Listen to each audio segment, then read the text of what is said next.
Bienvenido, Miguel Ángel. Estamos en el CENDEAC, que es un centro en el que normalmente todas aquellas personas que están relacionadas con el mundo de la cultura, etcétera, del arte, que venimos a hablar sobre todo de arte, pasan por aquí. Cuando pasan por Murcia, pues tienen que pasar por este sofá, así que nada, bienvenido. Muchas gracias. Un placer ser lo suficientemente importante como para sentarme aquí en el sofá contigo. Fíjate, el tema de la importancia, ¿no? Cómo has llegado a tener una cierta figura es un poco lo principal por lo que en lo que vamos a hacer la entrevista, porque yo quiero hablar sobre todo de lo que es divulgación y la relación de la divulgación con otras ramas de lo que sería la transmisión de conocimiento, ¿no? El cómo el conocimiento llega a la sociedad. Con respecto a, tú empiezas como un divulgador en redes sociales, pero tú ya tenías previamente, evidentemente, otras ramas de tu vida. Te dedicas, estás trabajando en museos. Uh-huh. Y últimamente trabajas mucho con distintas instituciones, precisamente relacionándose con el ámbito divulgativo. La primera pregunta que te quería lanzar era sobre esto. Tú cuando empiezas en redes sociales, da la sensación de que hay una especie de caldo de cultivo que no se sabía qué iba a pasar ahí, de gente como de todas partes, algunos están en instituciones, otros no, pero era todo un poco como anárquico, digámoslo así. Entonces mi pregunta era, ¿crees que hay como un inicio de la divulgación en redes que empieza así de manera un poco espontánea y luego ya posteriormente a lo mejor las instituciones se van sumando? ¿O cómo ves eso? Yo creo sobre todo que las redes, que son un ecosistema de comunicación y de conversación, sobre todo, pues la mayoría de lo que generan es conversación, que de repente hubo un momento en que mucha gente se dio cuenta de que esa conversación podía ser de muchas cosas, ¿no? Es cierto que la referencia de las redes y plataformas digitales del ámbito anglosajón iban ya por delante, entonces hubo algunas personas que vieron pues, que YouTube tenía una dimensión en la que se podía divulgar, o que incluso Twitter, ahora X, también tenía una cierta dimensión en la que se podía divulgar, porque por ejemplo el Twitter médico era muy importante en el ámbito anglosajón, pero yo creo que surgió todo de una manera bastante espontánea, ¿no? En el sentido de que, a gente que habla, no te pones una etiqueta, no dices yo soy divulgador, sino que simplemente cuentas cosas. Y pues la gente que sabe de carpintería cuenta cosas de carpintería, la gente que sabe de cómo se pilota un avión pues cuenta cosas de pilotaje, y al final yo acabo contando cosas de historia del arte, museos y patrimonio cultural, que es de lo que más o menos sé, ¿no? Claro, ahí entonces a mí me surge otra duda. Yo también tengo mi grupo de divulgación, Ad Absurdum, y en su momento empezamos un poco también anárquicamente en redes sociales. Entonces, la pregunta que te lanzo, me interesa un poco tu punto de vista, es: ¿esa divulgación que se produce en redes sociales es algo distinto, es un formato distinto, se genera algún tipo de lenguaje nuevo, o es simplemente lo que se ha hecho, digamos, siempre, hablar de arte, de carpintería, de lo que sea, pero en una plataforma distinta? Yo creo que la intención puede ser la misma, pero me da la sensación de que el tipo de mensaje o el formato es distinto. Pero no tiene por qué. Es decir, esto es como decir que sí, pero no. Así que ejerzo un poco de gallego en este sentido. Respondo una cosa y la contraria. Es cierto que hay mucha gente que hace lo mismo. Lo mismo que podía hacer en una conferencia, lo vuelca a YouTube. O lo mismo que podía hacer en una clase, pues lo sube a Instagram. Si no hay cambios, evidentemente hay muchos casos que mucha gente que hace esa divulgación no hay un gran cambio, por decirlo de alguna forma. Pero yo creo que la particularidad de las redes sociales es que generan conversación en dos direcciones. Y eso es una cosa diferente. Incluso en YouTube tienes los comentarios, y al final la gente que hace divulgación en YouTube ves que dice, os voy a dejar el artículo en el que me he basado, lo voy a dejar en los comentarios para que lo tengáis, ¿no? Eso no pasaba. O sea, tú te veías, el ejemplo que yo normalmente uso en clase para estas cosas, te veías el programa de Félix Rodríguez de la Fuente y no había interacción con Félix. Félix decía cosas y iban a misa. O sea, lo que decía Félix era sagrado. Él tenía razón porque sí, porque salía en la tele. Y si sale en la tele, pues tiene que tener razón. Ahora no. Sea la que sea, la plataforma digital permite al público interpelar a la persona que está divulgando también. Entonces te permite también ajustar más el código, ajustar más el lenguaje, el tono, ir adaptándote mucho más a la persona que te va a leer, a escuchar, a ver en cada caso. Yo creo que eso sí que es completamente nuevo y es lo que ha generado como nuevos lenguajes. Es cierto que al final esos lenguajes son o audiovisuales o textuales, ¿no? En el caso de Twitter es más textual, en el caso de Instagram, TikTok, etcétera, pues es más audiovisual, y esos son los lenguajes de toda la vida. Pero yo creo que sí que hay como un cambio en la manera de enfocar, porque antes, cuando tú grabas un documental, hablas para un público cinematográfico, televisivo, que te va a ver en el salón de su casa o en una sala de cine. Mientras que ahora hablas para un público que a lo mejor te lee en el metro mientras va a la facultad o va de camino al trabajo en el Cercanías, y cambia mucho también esa plataforma. Es muy interesante lo que comentas, porque claro, el formato que pensamos normalmente televisivo, cuando hablamos de transmitir conocimiento, es el documental. El documental es algo que todos sabemos perfectamente cómo es un documental, todos tenemos en la cabeza, ya sea de la Segunda Guerra Mundial o sobre el lince. Ahora bien, se ha producido, y aquí meto un poco una cosa que nos ha unido mucho, que es el condensador de flujo. A mí me da la sensación de que se ha producido un cierto estrechamiento en esa distancia. Es decir, la televisión sigue siendo unidireccional. El condensador de flujo, que es un programa de divulgación histórica artística, al final, si lo ves y no tienes redes sociales, es una comunicación unidireccional. Pero sí que de alguna manera, y te pregunto, ¿se ha producido como una cierta simbiosis porque hay como una especie de comunidad en redes sociales que sigue el programa y hay una comunicación? Creo que ahora cada fenómeno tiene un fenómeno de seguimiento, ¿no? Operación Triunfo, pues genera una comunidad infinitamente más grande que la que podemos tener a la divulgación, evidentemente, y está bien, no dirá nada de malo, al contrario. Pero ese fenómeno también se va a generar en torno a otro tipo de programas. Tengo muchas más dudas de que si el condensador de flujo en particular o otros programas de este estilo mantuviesen el lenguaje tradicional televisivo del documental, generasen esto. Es decir, no ves normalmente que la gente responda o reaccione a los documentales de animales de las 4 de la tarde. ¿Por qué se da eso? Porque yo creo que al ver que hay un lenguaje nuevo, al ver que las personas que salen en el condensador hablan de una manera distinta, cada una de su manera, ¿no? No somos clones entre nosotros y nosotras, pero sí que cada persona tiene su manera de comunicar y en general tendemos más a lo coloquial y a lo apasionado, que son como los dos ingredientes principales, hace que la gente sienta un poco más esa cercanía. De todas maneras, yo también es que tengo una idea que a lo mejor puede ser un poco polémica, porque yo creo que los documentales tradicionales como tal, en realidad no son divulgación. Un documental... Explícate eso. Claro, un documental que está pensado para cine, tú haces un documental para que sea visto en las salas de cine y está hecho desde los estándares cinematográficos, es decir, hay un guionizaje para que haya una trama, para que funcione como documental y a veces se cambian cosas, se cambia la estructura narrativa, esto es que no lo vamos a contar porque si nos ponemos a contar a las 7 personas que tenían algo que ver se nos va el documental, etc. Está modelado para ser un producto audiovisual, para ser una película o incluso los documentales de naturaleza. Los documentales de naturaleza están basados en imágenes maravillosas y en una voz hipnótica. ¿Necesariamente tú te has visto 25 documentales con los ñues por la sabana y has aprendido mucho de los ñues? Es decir, si le hacemos un examen a la gente después de ver el documental del lince, ¿cuántas cosas has aprendido realmente del lince? Y sobre todo, ¿divulga exactamente qué? Porque la información estática sin más es divulgación. El tomo 17 de la enciclopedia Espasa es divulgación. Esa es la clave para mí. Es decir, para mí los documentales son narrativa, son enunciativos. Para mí la divulgación sería otra cosa, donde hay una elaboración del mensaje para que el público entienda unas problemáticas, los razonamientos que están más allá, una dimensión profesional. Es decir, para mí divulgación no es explicarle a la gente las meninas por B250, sino que es explicarle, por ejemplo, a la gente cómo se conservan las meninas en el Museo del Prado. Algo que la gente puede conectar. Porque para mí la conexión emocional incluso entre el público y lo que se le cuenta es fundamental. Y a ver, te puede gustar mucho el lince ibérico y evidentemente puedes tener una conexión emocional con eso. Pero yo creo que son como conceptos muy distintos. Y yo creo que el condensador de flujo bebe de eso. En realidad no parece un documental. Y al principio, en las primeras emisiones, la gente nos decía, es que vais muy rápido, es que me cuesta seguiros. Claro, porque no hablamos con la voz de Morgan Freeman, ¿no? Como el león, el rey de la sabana. Entonces ya se rompe un poco ese código. No, y también hay una cosa que es bonita, creo, del condensador, y es que la gente que aparece, la mayor parte de la gente, porque luego están Miguel Iríbar o Goyo, o en su momento Javier Cansado, que sí son grandes profesionales de la televisión, pero en nuestro caso la mayor parte de personas que aparecen son historiadores del arte, historiadores, arqueólogos, que tienen desde luego 0 o -1 relación con la televisión. Alguno había hecho radio, alguna entrevista, por supuesto, eso seguro, pero lo que es aparecer en pantalla para transmitir casi semana tras semana, ya sea un tema u otro tema, lo que sea, eso no era así. Y de hecho es que en realidad entre los historiadores en nuestro país concretamente es raro encontrar a alguien que tuviera esa experiencia. Entonces, una parte del encanto era ese.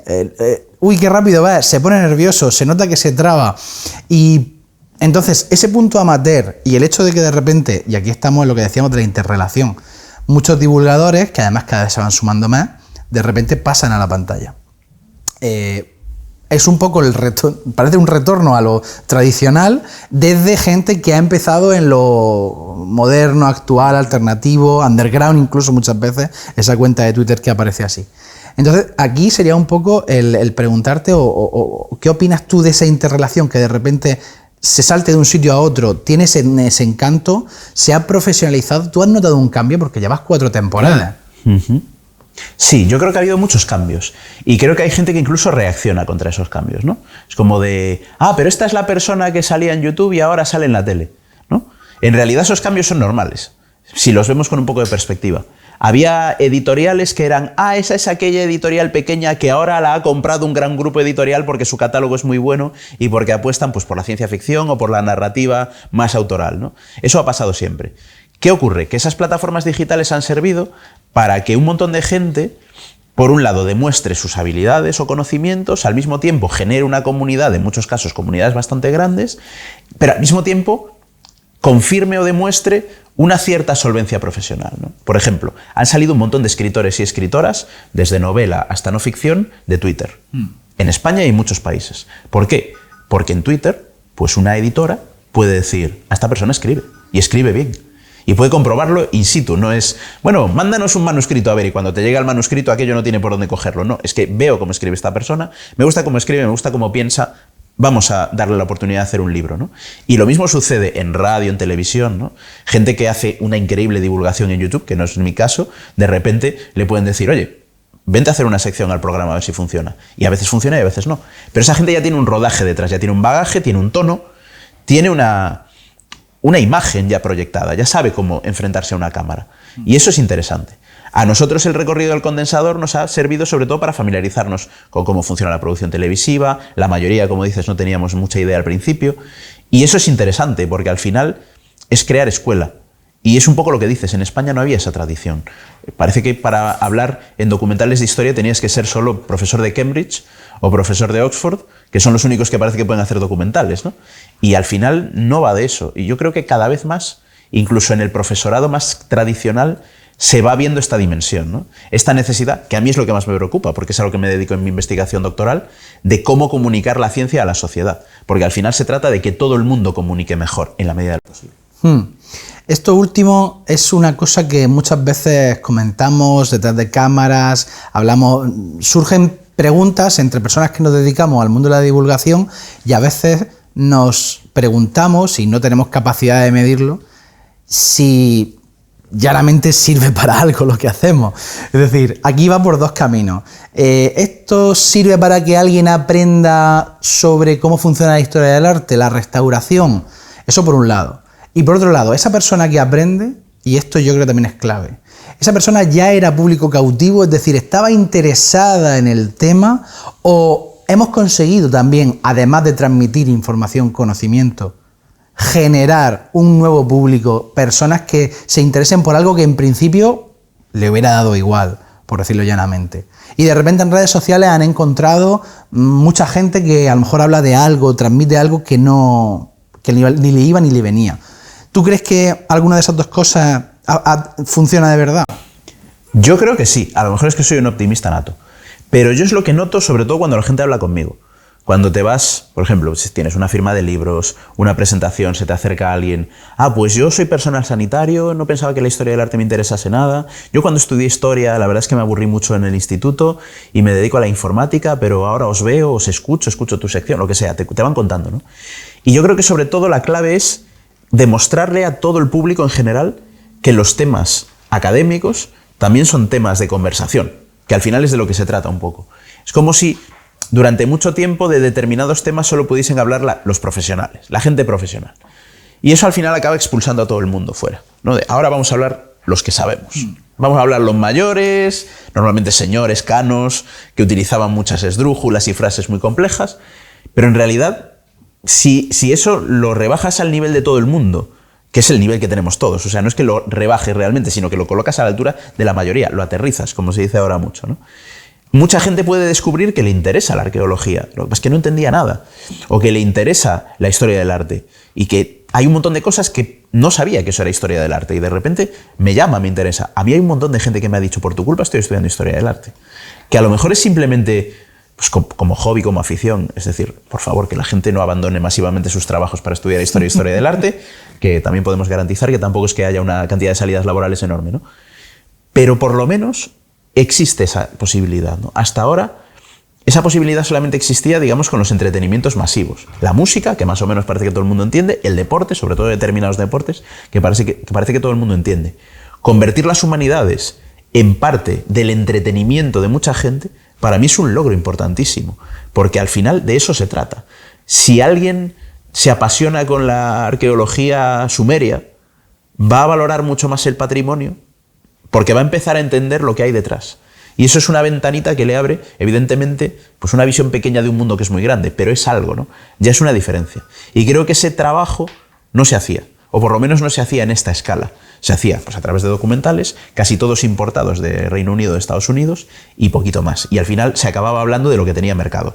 Segunda Guerra Mundial, Imperio Romano, templarios con un poco de suerte y animales. Y eran como los únicos temas. Y ahora de repente te encuentras pues, con que hay un debate sobre la leyenda negra, que no deja de ser un debate historiográfico, que tiene un siglo de historia y que se ha convertido en superventas y que vende libros. Para mí eso también es parte de lo que sucede cuando la divulgación llega al público. Y aquí hay una cosa importante que, bueno, hemos empezado diciendo que a lo mejor el inicio es un poco indie, el de todo esto de la divulgación, redes sociales y tal, pero también me interesa el papel de las instituciones, porque evidentemente en los últimos años hemos visto cómo las instituciones han entrado en las redes sociales, además con paso firme.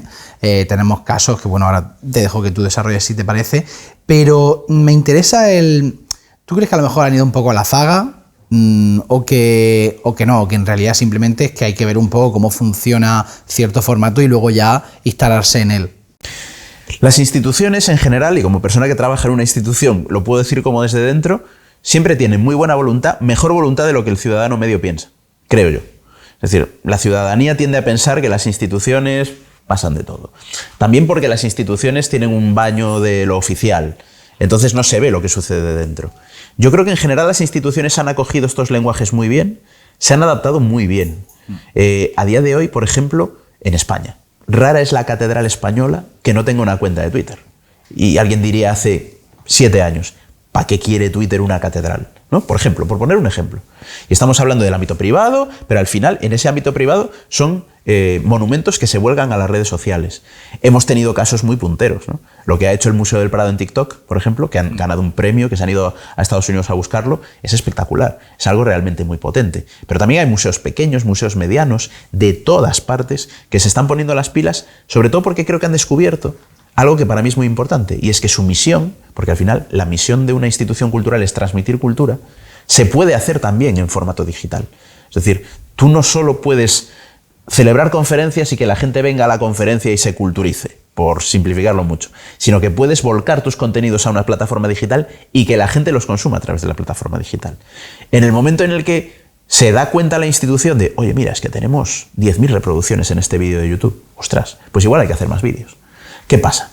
Que las instituciones tienen los recursos muy contados. Entonces, con los recursos muy contados necesitas equipo, preparación, gente con buena voluntad y, en general, la mayor parte de los proyectos de éxito, que la gente lo tenga muy claro, vienen de gente muy voluntariosa, que le pone horas, que hace cosas que probablemente no son ni siquiera su tarea, ni siquiera su trabajo. Yo conozco en España 3 directoras de museo que son ellas las que llevan sus redes sociales de sus museos, todas.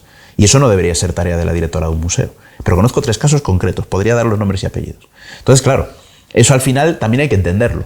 Las instituciones no pueden, mira, vamos a hacer un canal de TikTok. ¿Y de dónde sacamos el dinero? ¿Cómo sacamos la partida presupuestaria? ¿Cómo le pagamos a la persona que haga el canal? Al final siempre te vas a incorporar un poquito más tarde, ¿no? Porque todas esas cuestiones que son básicamente de funcionamiento interno, de la función pública sobre todo, pues hacen que nunca pueda ser tan inmediato como lo que puede hacer una superempresa. Que una superempresa, si mañana a las 12 quiere abrir un canal de TikTok, hoy a las 2 de la tarde está llamando por teléfono y ya están generando contenidos. Claro, claro. No, y es muy importante un poco lo que señalas de las instituciones, que en muchas ocasiones se excede el trabajo de personas que están dentro de la institución para poder llevar a cabo ciertos proyectos, y a lo mejor luego cuando ya se ha sentado, entonces se, paradójicamente, institucionaliza dentro de la institución. Pero claro, para llegar ahí hace falta mucho trabajo previo, porque lo sabes perfectamente.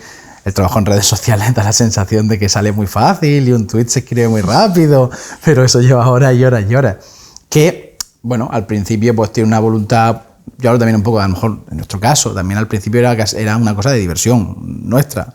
Luego da la casualidad de que pues, a la gente le gustó y poco a poco se medio profesionalizó, así que aquí estamos. Pero en este caso, claro, la divulgación, alguien puede decirte, no, lo típico de, ¿habéis vendido? Eso sale muy rápido. En cuanto empiezas a hacer algo por dinero, ya da la sensación de que ya has pervertido la situación original. Hemos visto miles de casos, se ven continuamente en redes sociales, de ese tipo de... al ser bidireccional, que pueda aparecer también un público, te lanzo un poco esto, un público hostil. Los divulgadores, y al tratar temas de historia del arte, de historia, que evidentemente están muy relacionados con lo político.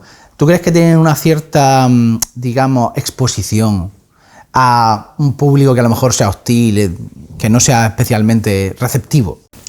Creo que sobre todo se debe al canal. Antes hablábamos del canal digital como un canal como más horizontal, ¿no? Esa horizontalidad también tiene su contrapartida, si la quieres ver así, ¿no? Y es que tú, para ir a discutirle a una señora catedrática de Derecho Constitucional, te tienes que ir a la clase de Derecho Constitucional de esa universidad y si quieres le gritas a la señora. Pero sería un poco raro. O sea, ver a gente gritando en una clase de Derecho Constitucional sería un poco absurdo. Esa catedrática de Derecho Constitucional se abre una cuenta anónima en Twitter y entonces ahí le van a gritar, ¿no? Porque es el caso.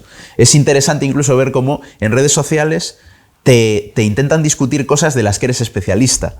Pero no pasa nada, quiero decir, recordemos ese momento maravilloso de la historia en que un señor de no sé dónde le explicó a una astronauta cómo funcionaba la Estación Espacial Internacional cuando ella estaba precisamente tuiteando desde la Estación Espacial Internacional, ¿no? Cosas que suceden. Yo creo que eso hay que asumirlo. Forma parte también de este nuevo tipo de comunicación, ¿no? Antes pues era más en una clase todo el mundo es rey y reina, puedes decir lo que quieras y es muy raro que alguien te vaya a levantar la mano para llevarte la contraria en una clase. En una conferencia siempre existió el de, bueno, esto es más que una pregunta, es una reflexión, pero se hacía dentro de un ambiente generalmente cordial. Ahora está todo mucho más abierto, está más abierto el juego. Pero fíjate que yo creo que más que eso, y al margen de que evidentemente hay temas que siempre van a despertar más suspicacias o más sensibilidades, creo que hay una clave para mí, o por lo menos es lo que yo percibo. Creo que hay mucha gente que cree que las humanidades son monolíticas y que están cimentadas sobre la tierra y no se puede cambiar nada. Yo donde me encuentro más reacciones negativas es cuando yo intento contar cosas que desmontan ideas preconcebidas. Cuando vas a desmontar una idea preconcebida es cuando mucha gente siente, esta es mi idea, no me la toques. Y se puede poner hostil por cosas de lo más pintoresco. O sea, el otro día, por ejemplo, conté algo que está perfectamente asumido cuando se estudia la arquitectura románica y es el cliché, en realidad simplificación, de que el románico es una arquitectura que tiende a ser oscura y el gótico tiende a ser luminoso, lo cual no es cierto. Simplemente no es cierto. Hay iglesias románicas luminosas y oscuras y hay iglesias góticas luminosas y oscuras. No tiene relación con esto. Y tuve como 2 o 3 personas, es poca gente, ¿no? Pero 2 o 3 personas muy airadas, ¿no? Que te insultan y ahora viene esta a contarme no sé qué. Y es como, bueno, al margen de que es mi especialidad y algo sabré de esto, pero bueno, hay como 14 manuales sobre románico que siguen esta línea, pero no te los has leído, ¿no? Es un poco como una frase que me gusta mucho de Pedro Torrijos cuando alguien dice eso de sobre gustos no hay nada escrito y él siempre responde, no, perdona, sobre gustos se ha escrito miles de libros, pero tú no te has leído ninguno, ¿no? Esa es la cuestión. Entonces, al final, yo encuentro mucha más resistencia en eso. Cuando tú intentas desmontar o como mínimo cuestionar algo que se ha dado así, siempre ha sido así, ¿no?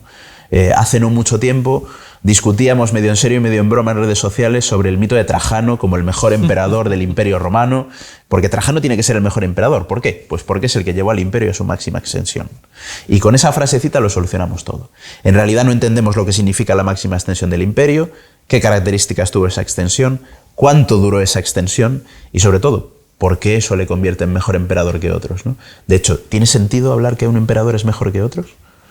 Es un poco absurdo, ¿no?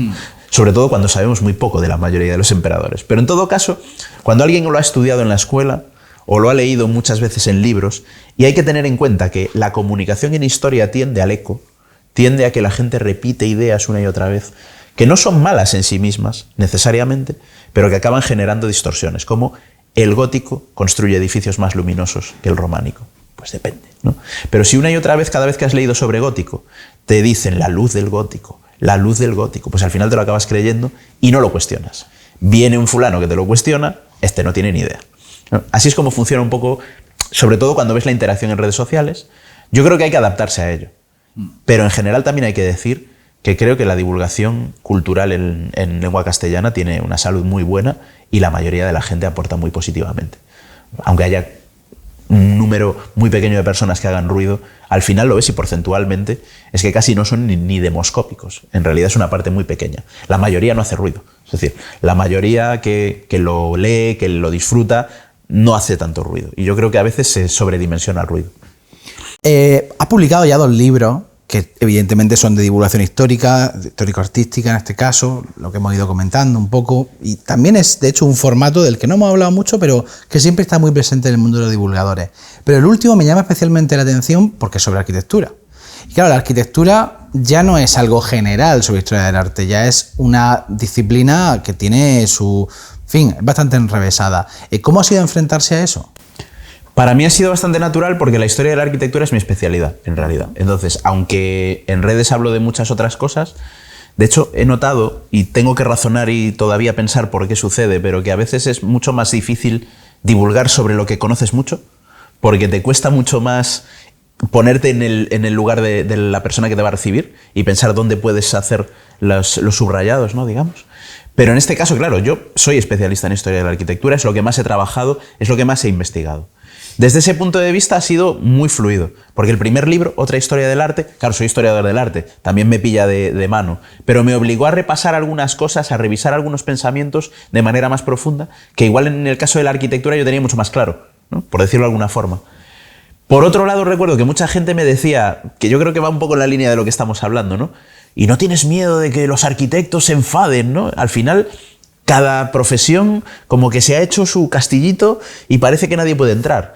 Y yo decía, pues la verdad es que no tengo miedo. Y sale el libro y justo entre las comunidades en las que mejor acogida está teniendo es precisamente en el ámbito de la arquitectura. Me ha invitado al Colegio Oficial de Arquitectos de Madrid a dar una charla, la acogida fue fantástica, charlamos, discutimos, vino Raquel Martos, hablamos un poquito del flujo y nos decía, pero es que está muy bien que desde otros ámbitos que también estáis en la arquitectura o en la historia de la arquitectura, también tengáis voz. Porque si no, me decían, los arquitectos y arquitectas nos cuesta mucho contar las cosas de arquitectura, ¿no? Así como norma general. Yo creo que hay como una especie de necesidad de comunicar. Y ahora se nota esa necesidad. Como ahora hemos visto, gracias a las redes sociales y plataformas digitales, que para bien o para mal la comunicación lo es todo, o lo es casi todo, creo que cada vez más profesiones se dan cuenta de que la diferencia entre ser una persona que hace pasteles en tu barrio o ser un chef famoso a nivel mundial que hace pasteles es saber comunicarlo en tus redes sociales, ¿no? De repente la gente ve cómo haces los croissants toda la mañana y todo el mundo quiere comerse esos croissants. Y son los mismos que se estaban vendiendo en la pastelería desde hace 40 años, ¿no? Creo que esa necesidad de comunicación es especialmente importante en el ámbito de las humanidades, porque las hemos dado por hechas, las hemos dado por sabidas, y en realidad las humanidades, que son transversales a cualquier persona, pues se han mantenido durante mucho tiempo un poquito separadas de la sociedad. Hay una cosa muy... Subrayo ahí una frase tuya que es lo más importante en la comunicación. Básicamente es lo que hemos ido dando vueltas alrededor de esa idea durante toda la conversación y simplemente decirte que ha sido un placer, siempre es un placer hablar contigo porque la verdad es que es una manera de aprender, de ver nuevas perspectivas, un poco lo que decías de los arquitectos, creo que muchas veces por ahí va la cosa, el tener una perspectiva distinta sobre algo con lo que tú estás como muy habituado, y en este caso yo estoy muy habituado a redes sociales, pero escucharte siempre me da una perspectiva distinta, las cosas como son. Así que nada, un placer, muchas gracias por venir a Murcia, por venir al CENDEAC y por ofrecernos esta conversación. Gracias a ti, Juanje, siempre es un placer charlar contigo. Ahora que ya he venido por primera vez a Murcia, creo que se va a convertir en un hábito y espero volver mucho más. Eso espero. Gracias.